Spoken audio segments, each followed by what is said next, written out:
नमस्कार मित्रों। आप इस समय देख रहे हैं Arinjay Samanta weather update and forecast. स्वागत है आपका पुनः मेरे चैनल पर। तो सबसे पहले साइक्लोन, अगर मैं बिपरजॉय की बात करूं तो इसका आप जो ट्रैक अगर अभी देख सकते हैं तो इसमें परिवर्तन आया है पहले से। पहले ये जो साइक्लोन लग रहा था ये यहाँ से होते हुए यानी कि यहाँ पर आ रहा था, फिर ये यहाँ से थोड़ा रिकर्व कर रहा था यानी कि ईरान ओमान इस तरफ। अब इसके ट्रैक में परिवर्तन आया, ये साइक्लोन अभी यहीं से इधर चला गया है ऑलरेडी, यानी कि पूर्वी दिशा में इसका रिकर्वेचर है भारत के तटों की तरफ। तो इसलिए अब थोड़ा सा भारत के तटों पर पहले से खतरा बढ़ा है। कम से कम ये जो गुजरात का जो कच्छ वाला तट है और जो देवभूमि द्वारका ये वाला जो इलाका है, इसका लैंडफॉल तो गुजरात के ऊपर दिखाई नहीं दे रहा है अभी। ये इसका लैंडफॉल अभी लग रहा है कि कराची के आसपास कहीं तो भी इधर इस एरिया में होगा। अभी तो उतना मतलब यही लग रहा है। अब गुजरात की तरफ रिकर्व की संभावना काफी कम है। वो केस में यहाँ पर होने से हो सकता है लैंडफॉल एकदम गुजरात के जो पश्चिमी तटीय इलाके हैं यहाँ पर हो सकता है। आप देखिए कम से कम जो इनडायरेक्ट जो इम्पैक्ट है इसका, आप देखिए ये जो ब्लैक एरिया होता है यानी कि साइक्लोन का जो पेरिफेरी यहाँ पर यानी कि सबसे कम इम्पैक्ट होता है साइक्लोन का। आप कह सकते हो डायरेक्ट इम्पैक्ट ही एक तरह से होता है पर सबसे कम। और जो पर्पल वाला जो है यहाँ पर उससे कम होता है। तो ये दोनों जो एरिया है ये थोड़ा सा गुजरात के कुछ तटीय इलाकों में आ सकता है फिर अभी के ट्रैक के हिसाब से लग रहा है। पर जो पाकिस्तान का जो दक्षिणी इलाका होगा वो इससे आप कह सकते हो कि काफी ज्यादा प्रभावित हो सकता है, क्योंकि इसका जो लैंडफॉल वहां पर दिख रहा है। और ये साइक्लोन अभी आप देखिए यहाँ पर ये बना हुआ है, इसका लगभग आप देखिए अभी आई, अगर मैं जूम करूं तो आपको एक छोटा सा भी आई बनता हुआ दिख रहा होगा। ये आई इसी साइक्लोन का देखिए बन चुका है, लगभग ये है। और दूसरा आप देखिए वेलमार्क लो प्रेशर एरिया यहाँ पर ये बना हुआ है ये, यानी कि दोनों ही अभी एक तो सिस्टम अरेबियन सी पर है। हालांकि अरेबियन सी वाला सिस्टम काफी ज्यादा मजबूत है, इससे काफी ज्यादा शक्तिशाली है। ये केवल वेलमार्क लो प्रेशर है यहाँ पर, जो कि अभी अंदर वैसे भी लैंडफॉल लगभग कर ही चुका है। यहाँ पर वेरी सीवियर साइक्लोनिक स्टॉर्म है। अगर मैं टेबल और दिखाऊं आपको तो अब आईएमडी ने और भी अपडेट किया है कि ये वेरी सीवियर साइक्लोन, आज लग रहा था कि इसका पीक की इंटेंसिटी होगा कल रात आज सुबह के आसपास, पर नहीं, अब लग रहा है कि आज रात को यानी कि 24 घंटा और इधर हो गया, पीक इंटेंसिटी होगा एक्सट्रीमली सीवियर साइक्लोनिक स्टॉर्म का। और फिर ये लैंडफॉल करते करते हो सकता है वेरी सीवियर, वेरी सीवियर तो हो ही जाएगा, 90% चांस है, 80-90%, और हो सकता है कि सीवियर साइक्लोनिक स्टॉर्म भी हो जाए। तो कम से कम हो सकता है कि सीवियर साइक्लोनिक स्टॉर्म या कम से कम बहुत कम अगर भी हो जाए तो साइक्लोनिक स्टॉर्म की इंटेंसिटी तो रहेगी ही, ये तो लग रहा है। और दूसरा बड़ा अपडेट मैं दे दूं तो जो लोवेलमार्क लो प्रेशर एरिया बना था इसके भी प्रभाव से, और दूसरा ये जो साइक्लोन बिपरजॉय बना हुआ है इसके भी प्रभाव से, यानी कि बिपरजॉय ने इधर से ही इस प्रकार पश्चिमी तट पर मॉइस्चर को यानी कि इधर पुश कर रहा है। साथ ही यहाँ पर जो वेलमार्क लो प्रेशर है ये इस प्रकार यानी कि खींच रहा है बंगाल की खाड़ी की तरफ से मॉइस्चर को। तो आज मॉनसून का पुनः जो है यानी कि काफी काफी मतलब पश्चिम तट पर प्रोग्रेस हुआ और पूर्वी तट पर भी काफी अच्छा प्रोग्रेस आज देखने को मिला है। तो मानसून ने जो केरला के जो शेष हिस्से थे उसको कवर करता हुआ कर्नाटक के लगभग पूरे तटीय कर्नाटका को आप देखिए कवर कर चुका है। यहाँ ये गोवा के दरवाजे पर पहुंच चुका है, यानी कि गोवा के एकदम दक्षिण बॉर्डर पर मानसून है। साथ ही इस तरफ मानसून ने भी कवर किया है ये जो उत्तर पूर्वी राज्य है, जो यानी कि प्रोमिनेंट जो पूरा उत्तर पूर्वी राज्य एक साथ ही मानसून ने आज कवर करे, लगभग एक साथ ही करता है। आप देखिए 5 जून को, पर 5 दिन के देरी से इसने कवर किया है, पर कवर हो चुका है उत्तर पूर्व राज्य पूरी पूरी तरह से। एनएमएमटी का इलाका नागालैंड, ये और फिर मेघालय, असम और अरुणाचल प्रदेश और पश्चिम बंगाल के एक आध हो सकता है जो एकदम पूर्वी डिस्ट्रिक्ट है जो असम से सटा हुआ जो एक आध जो इलाके हैं इस यहाँ पर ये भी थोड़ा सा कवर किया, पश्चिम बंगाल के दरवाजे पर पहुंच चुका है। और सिक्किम के भी बॉर्डर पर अब देखिए पहुंच चुका है, लगभग सिक्किम को यानी कि सिक्किम का जो पूर्वी बॉर्डर है इसको टच कर रहा है। और हो सकता है कि यानी कि मैंने पिछले वीडियो में जैसे बात आया था कि हो सकता है उत्तर पूर्वी राज्यों को थोड़ा कवर करे और इधर पश्चिम में आगे बढ़े पश्चिम तट पर, तो वही हुआ है अब देखिए। और ये अब भी हो सकता है कि सिक्किम में, क्योंकि अब बारिश हो रही है पश्चिम बंगाल के कुछ इलाकों में हो रही है, तो हो सकता है पश्चिम बंगाल में ना भी बढ़े, पर हो सकता है कि सिक्किम को कवर करे। और इधर जो पश्चिमी तट है इसको भी लग रहा है कि मानसून थोड़ा आगे बढ़ जाए, तो मुंबई में 10 जून तक पहुंचता है, तो 10 जून तक तो नहीं पहुंच पाया, पर अगले 72 घंटे या हो सकता है कि 4 या कम से कम 5 दिन तक, तो 4-5 दिन में मुंबई में मानसून काफी ज्यादा संभावना नजर आ रही है कि पहुंच जाए। तो ये है अभी मानसून का प्रोग्रेस, अभी जैसा होता है मैं आपको आगे बताता रहूंगा। तो ये है। और ये सैटेलाइट इमेजरी तो आपने देखा होगा, ऐसा ही है, ये साइक्लोन है, इधर बलभाग लो प्रेशर है, एक हल्का ये जो ट्रफ बना हुआ है उड़ीसा से लेकर के यहाँ पर घने बादल है, छत्तीसगढ़ में कुछ बादल आए हैं आज, हालांकि वेदर एक्टिविटी नहीं है, मध्य प्रदेश शुष्क है, बिहार शुष्क है, उत्तर पूर्व प्रदेश के ज्यादातर इलाके शुष्क है, राजस्थान शुष्क है, गुजरात आज शुष्क है, दक्षिण भारत में कुछ अभी बादल बढ़ रहे हैं, मानसून आया है। हालांकि मानसून का आप देखिए उतना धमाकेदार जो है एंट्री नहीं है इस बार, थोड़ा ये साइक्लोन क्योंकि बिपरजॉय जो है वो इसमें व्यवधान जो है उत्पन्न कर रहा है। पश्चिमी विक्षोभ आ रहा है उत्तर भारत की तरफ, साइक्लोनिक सर्कुलेशन है, और देखिए बादल छाए हुए हैं इसलिए पंजाब हरियाणा दिल्ली के आसपास यहाँ पर यह है। और अब मैं हवाओं की बात स्थिति देखते हैं वेदर मॉडल। तो यहाँ अब शुरुआत करते हैं उत्तर भारत से। तो उत्तर भारत में जो एक पश्चिमी विक्षोभ अब फिर से लग रहा है कि एक आ सकता है यहाँ पर, हालांकि ज्यादा जो है उतना इंटेंस नहीं होगा, पर अगले 24 से 48 घंटों के दौरान कुछ इलाकों में, इसलिए पहाड़ में, पश्चिम पहाड़ में बारिश पड़ सकती है। 12 तारीख से 11-12 को ये पश्चिमी विक्षोभ अभी आएगा दिल्ली वास्तानाम वगैरह में। अभी फिलहाल उतनी बारिश नहीं है, 12 तारीख से शुरू होगी, शेष इलाकों में भी हल्की, ज्यादा कोई वेदर एक्टिविटी पहाड़ों में नहीं होगी, हल्के बादल छाएंगे, हल्की फुल्की बारिश होगी, उत्तराखंड हिमाचल के ऊंचे पहाड़ों में हल्की फुल्की बर्फबारी हो सकती है, बारिश की चीजें कुछ इलाकों में हो सकती है। पंजाब में अभी आप देखें जैसे बादल छाए हुए हैं, क्योंकि एक ये सर्कुलेशन बीच बीच में पाकिस्तान के ऊपर, एक मिनट, हाँ ये जो सर्कुलेशन है वो कभी कभार यहाँ पाकिस्तान के ऊपर बन रहा है या पंजाब के ऊपर, तो इसलिए और कुछ अगर नमी अरब सागर की तरफ से भी आ जा रहा है, तो जो बारिश की गतिविधियां हैं वो देखने को मिल रही है, कुछ एक इलाकों में हल्की हल्की बारिश हो रही है, बादल बादल छा रहे हैं।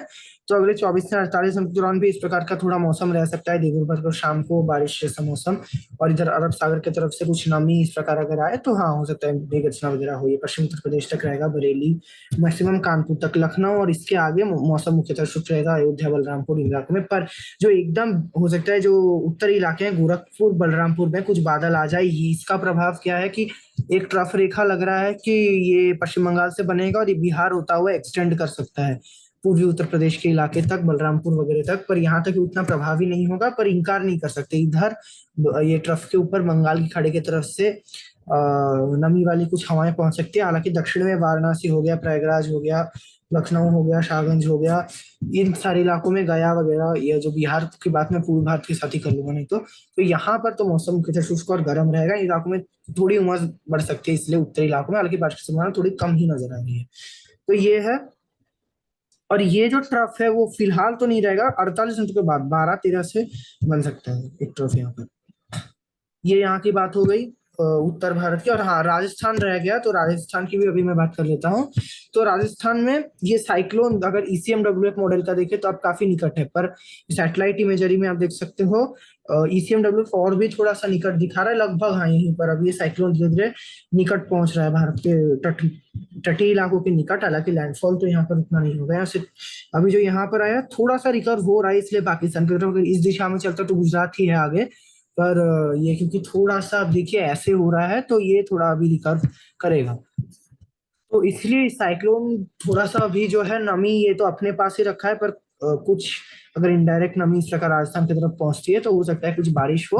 अगले 24 घंटों के दौरान उतनी बारिश की गतिविधियां हो सकता है कि राजस्थान के ऊपर ना हो, क्योंकि ये साइक्लोन जो है सारे नमी को अपने पास रखेगा। अब 12-13 तारीख से साइक्लोन जैसे गुजरात के पास है, गुजरात में तो बढ़ेगी ही, मैं मध्य भारत के साथ और बात करता हूँ, नहीं तो गुजरात की भी मैं अभी बात कर लेता हूँ कि राजस्थान गुजरात अभी थोड़ा लिंक्ड है।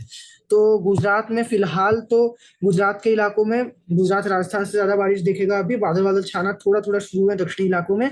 अगले 24 घंटे के दौरान जो गुजरात के दक्षिणी इलाके हैं, वेरावल, सूरत, वलसाड, नवसारी, जामनगर वगैरह में, वहां पर बारिश होगी। 11 तारीख के दोपहर के बाद से अहमदाबाद, वडोदरा इन इलाकों में बारिश हो सकती है। केवल जो उत्तरी इलाके राजस्थान से सटे हुए हैं यहाँ पर बारिश की गतिविधियां होने की संभावना कम हो थोड़ी हो गई साइक्लोन से, तब भी पूरे गुजरात में बारिश से इंकार नहीं कर सकते। दक्षिणी इलाके यहाँ पर ज्यादा होगी, 12-13 को हो सकता है जो ऊना वगैरह इलाके यहाँ पर ज्यादा बारिश की गतिविधियां देखने को मिले, यानी कि मध्यम दर्जे बारिश भी दिख सकती है।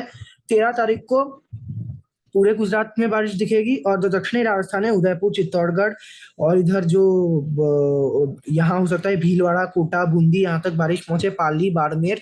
और बादल और हल्की बारिश हो सकता है कि जोधपुर, अजमेर, इधर टोंक और जैसलमेर के भी कुछ इलाकों में पहुंच जाए। बीकानेर वगैरह तक बादल पहुंच सकते हैं। जयपुर, पूरे राजस्थान में ही आपको 13 तारीख को बादल आते जाते दिख सकते हैं। उत्तरी राजस्थान में एक तरफ पश्चिमी विक्षोभ का थोड़ा प्रभाव रहेगा, चक्रवाती हवा का क्षेत्र रहेगा और इधर से अरब सागर की तरफ से मॉइस्चर रहेगा, तो इधर नीचे से दक्षिणी इलाकों में जो है साइक्लोन का प्रभाव रहेगा, साइक्लोन ऊपर जो है। और ये अभी जो स्थिति लग रही है गुजरात के इतने पास रहेगा तो प्रभाव दिखाएगा राजस्थान और गुजरात में।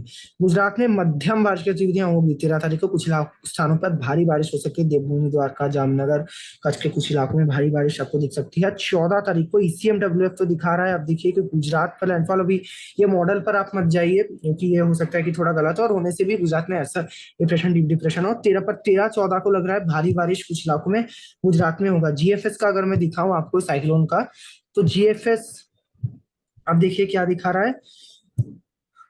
ये आप देखिए इसी तरफ एक कराची के आसपास GFS कराची के ऊपर लैंडफॉल दिखा रहा है। कराची पर होने से जो पूर्वी गुजरात है वहां पर उतनी बारिश नहीं होगी, पर पश्चिमी गुजरात के इलाकों में होगी। और साथ ही जो पश्चिमी राजस्थान के इलाकों में, जैसे साइक्लोन कराची पार करके सिंध में प्रवेश करेगा तो जैसलमेर वगैरह में यहाँ पर बारिश की गतिविधियां बढ़ने की संभावना नजर आ रही है। ये हो सकता है कराची में प्रवेश करते हुए इस तरफ अगर आगे बढ़ता है तो जैसलमेर के इलाकों में भी भारी बारिश, जैसलमेर, बाड़मेर, बाड़मेर जो डिस्ट्रिक्ट है स्पेशली जो दक्षिणी बाड़मेर का इलाका है, जैसलमेर के दक्षिणी इलाके, यहाँ भारी बारिश होगी। और अगर ये आप DFS जो दिखा रहा है पूरे राजस्थान में बारिश देता हुआ ये एकदम दिल्ली की तरफ आगे जा रहा है, तो दिल्ली तक, दिल्ली, पंजाब और पश्चिमी उत्तर प्रदेश, यहाँ तक कि उत्तराखंड और हरियाणा के इलाकों तक और उत्तरी मध्य प्रदेश में भी ये सिस्टम बारिश दे सकता है। तो ये अभी आगे देखने वाली बात है।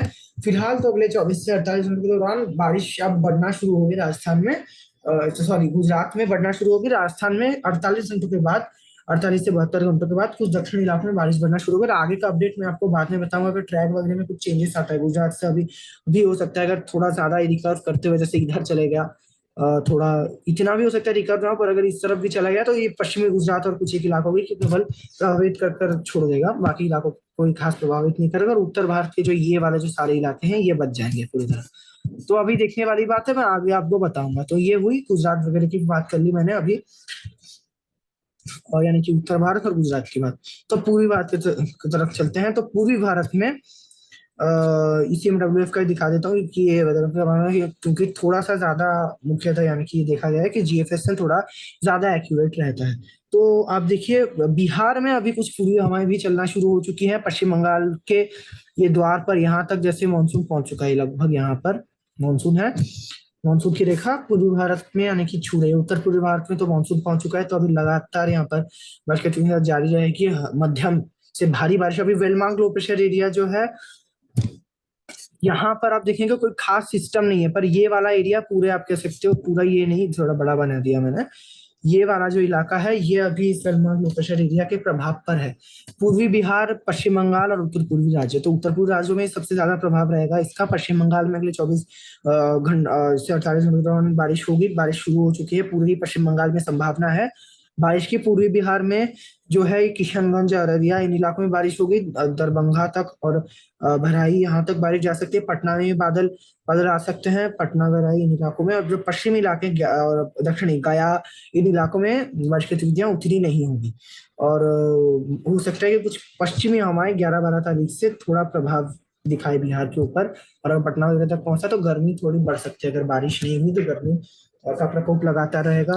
पूर्वी झारखंड में भी पश्चिम बंगाल के जैसा लगभग मौसम रह सकता है, यहाँ बारिश की गतिविधियां होने की ज्यादा संभावना है। हालांकि पश्चिमी हवाएं पूर्वी झारखंड तक भी पेनिट्रेट अगर कर जाता है तो हो सकता है कि बारिश ना दिखे। और पश्चिमी झारखंड, रांची वगैरह में यहाँ पर तो बारिश की गतिविधियां वैसे भी होने की संभावना थोड़ी कम ही नजर आ रही है। गर्मी यहाँ पर बरकरार रहेगी।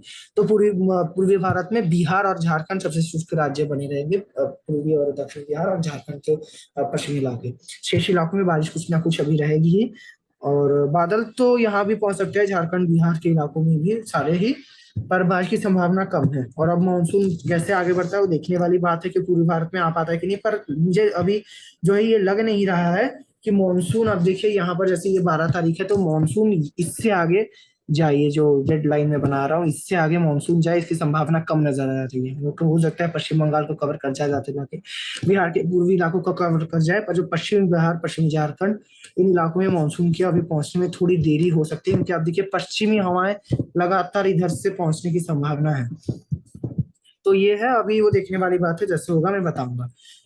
तो अब बात करते हैं मध्य भारत की। उड़ीसा में बादल छाए हुए हैं, एक ट्रफ रेखा जो है, और एक ये बंगाल की से इधर इधर आ रहा है दक्षिण की तरफ। तो उड़ीसा में, तटीय उड़ीसा में कुछ बारिश हो सकती है, दिखी भी आज कटक भुवनेश्वर वगैरह में, यहाँ पर बारिश दिखी है, पूर्वी वगैरह में हो सकती है बारिश। तो इस प्रकार रहेगा। अभी मानसून उड़ीसा के तरफ तो कैसे अभी आता है वो तो यानी कि अभी देखने वाले हैं, क्योंकि यहाँ भी पश्चिमी हवा का कुछ प्रभाव है, छत्तीसगढ़ उड़ीसा इन इलाकों में। और आंतरिक उड़ीसा में मौसम मुख्यतः तो शुष्क रहेगा, बादल बादल पहुंच सकते हैं, ये है। और छत्तीसगढ़ की बात करूं, आंतरिक उड़ीसा छत्तीसगढ़ में दोनों में ही ऐसा है कि यहाँ आंतरिक उड़ीसा तक तो कम जा रहा है, छत्तीसगढ़ में क्या है कि उत्तरी हवाएं भी आ रही है और अरब सागर के तरफ से भी कुछ नमी पहुंच रही है, पर कोई जो अरब सागर से उतनी नमी भी नहीं पहुंच रही है यहाँ पर कि बहुत ज्यादा एक्टिविटी देखने को मिले, पर कुछ बादल वादल छाना शुरू हो सकते हैं, और अचानक से मेघ गर्जना हो जाए और बादल बादल छा जाए तो कुछ प्री मानसून गतिविधियां छत्तीसगढ़ में दिख सकती है, पर मुख्यतः अभी मौसम शुष्क रहेगा, गर्म बना रहेगा छत्तीसगढ़ के ऊपर। दक्षिणी इलाकों में जगदलपुर वगैरह में थोड़ी ज्यादा संभावना नजर आएगी, अचानक से आंध्रा की तरफ से बंगाल की खाड़ी की ओर से अगर मॉइस्चर यहाँ पर पहुंच जाता है तो जगदलपुर इन इलाकों में कांकेर तक बारिश होगी। रायपुर और इसके ऊपर बारिश की संभावना कम है। यहाँ पर छत्तीसगढ़ में आप देखिए 18-19 तारीख के बाद कई इलाकों में भारत में बारिश बढ़ रही है, मानसून धीरे धीरे अपना रूप लेने की संभावना 18-19 तारीख से नजर आ रही है। तो हो सकता है कि उस समय मानसून तो आगे बढ़ेगी। तो अभी वो देखने वाली बात है, यानी कि अगले हफ्ता से बारिश, अगले सप्ताह से धीरे धीरे बढ़ना शुरू हो जाएगी, यानी कि अगले सप्ताह के एंड से। तो ये है। और विदर्भ में भी छत्तीसगढ़ जैसा ही लगभग मौसम रहेगा, पर हो सकता है कि ऐसा, ये विदर्भ में यानी कि महाराष्ट्र में अभी ये बादल मूव करते हुए साइक्लोन, क्योंकि कभी पूरा पैरेलल है अभी फिलहाल तो मुंबई के पूरे यानी कि पैरेलल में बना हुआ है साइक्लोन, आप देखिए इस प्रकार। तो यहाँ से मॉइस्चर पहुंच सकता है, अगर को यानी कि हल्का फुल्का मॉइस्चर से छत्तीसगढ़ में पहुंच रहा है, तो विदर्भ में भी इस प्रकार छत्तीसगढ़ जैसा मौसम रहेगा।